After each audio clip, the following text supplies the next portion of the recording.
The Lord spoke to Moses, saying, "This shall be the law of the leprous person for the day of his cleansing.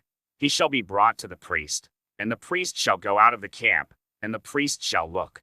Then, if the case of leprous disease is healed in the leprous person, the priest shall command them to take for him who is to be cleansed 2 live clean birds, and cedar wood, and scarlet yarn, and hyssop. And the priest shall command them to kill one of the birds in an earthenware vessel over fresh water. He shall take the live bird with the cedar wood, and the scarlet yarn, and the hyssop, and dip them and the live bird in the blood of the bird that was killed over the fresh water. And he shall sprinkle it 7 times on him, who is to be cleansed of the leprous disease.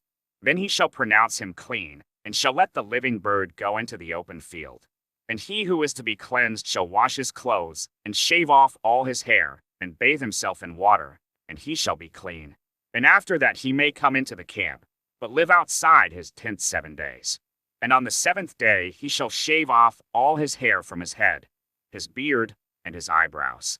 He shall shave off all his hair, and then he shall wash his clothes and bathe his body in water, and he shall be clean.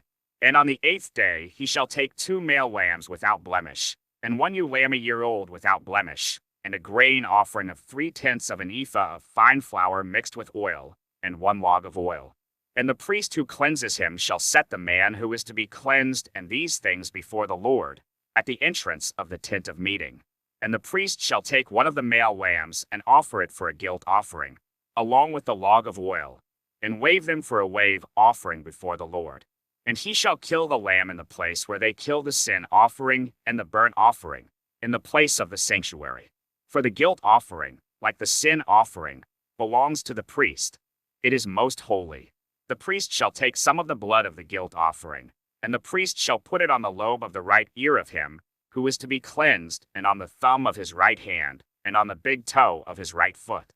Then the priest shall take some of the log of oil, and pour it into the palm of his own left hand, and dip his right finger in the oil that is in his left hand, and sprinkle some oil with his fingers 7 times before the Lord. And some of the oil that remains in his hand the priest shall put on the lobe of the right ear of him who is to be cleansed, and on the thumb of his right hand, and on the big toe of his right foot, on top of the blood of the guilt offering. And the rest of the oil that is in the priest's hand he shall put on the head of him who is to be cleansed. Then the priest shall make atonement for him before the Lord. The priest shall offer the sin offering, to make atonement for him who is to be cleansed from his uncleanness. And afterward he shall kill the burnt offering. And the priest shall offer the burnt offering and the grain offering on the altar. Thus the priest shall make atonement for him, and he shall be clean. But if he is poor and cannot afford so much, then he shall take 1 male lamb for a guilt offering to be waved, to make atonement for him, and 1/10 of an ephah of fine flour mixed with oil for a grain offering, and a log of oil. Also 2 turtle doves or 2 pigeons, whichever he can afford. The one shall be a sin offering, and the other a burnt offering. And on the 8th day he shall bring them for his cleansing to the priest, to the entrance of the tent of meeting, before the Lord. And the priest shall take the lamb of the guilt offering and the log of oil, and the priest shall wave them for a wave offering before the Lord. And he shall kill the lamb of the guilt offering. And the priest shall take some of the blood of the guilt offering, and put it on the lobe of the right ear of him who is to be cleansed, and on the thumb of his right hand, and on the big toe of his right foot.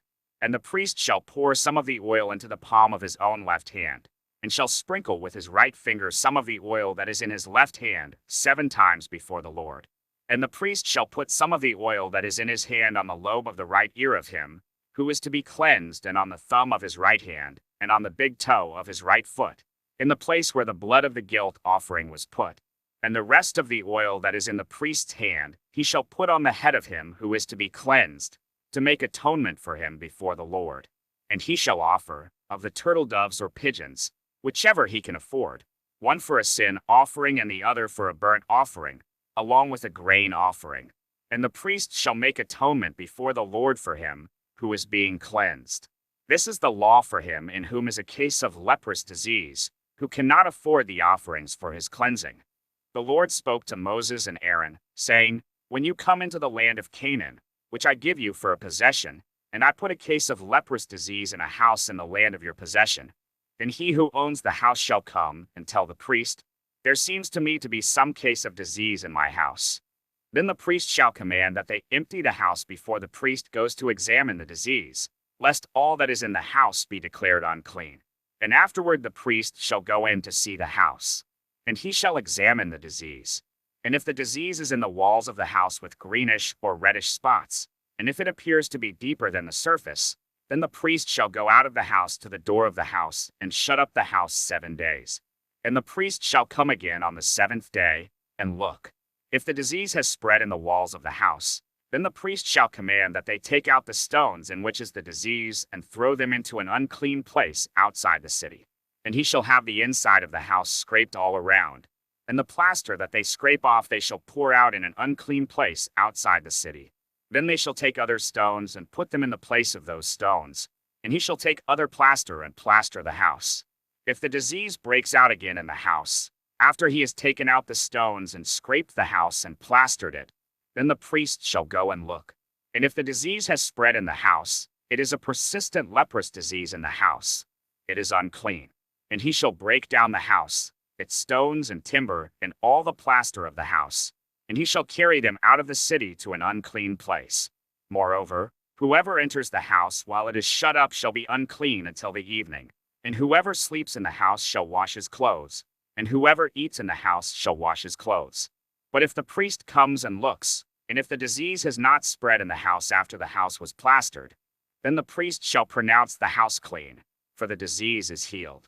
And for the cleansing of the house he shall take 2 small birds, with cedar wood and scarlet yarn and hyssop, and shall kill one of the birds in an earthenware vessel over fresh water, and shall take the cedar wood and the hyssop and the scarlet yarn, along with the live bird, and dip them in the blood of the bird that was killed and in the fresh water, and sprinkle the house 7 times. Thus he shall cleanse the house with the blood of the bird, and with the fresh water, and with the live bird, and with the cedar wood and hyssop and scarlet yarn. And he shall let the live bird go out of the city into the open country. So he shall make atonement for the house, and it shall be clean. This is the law for any case of leprous disease.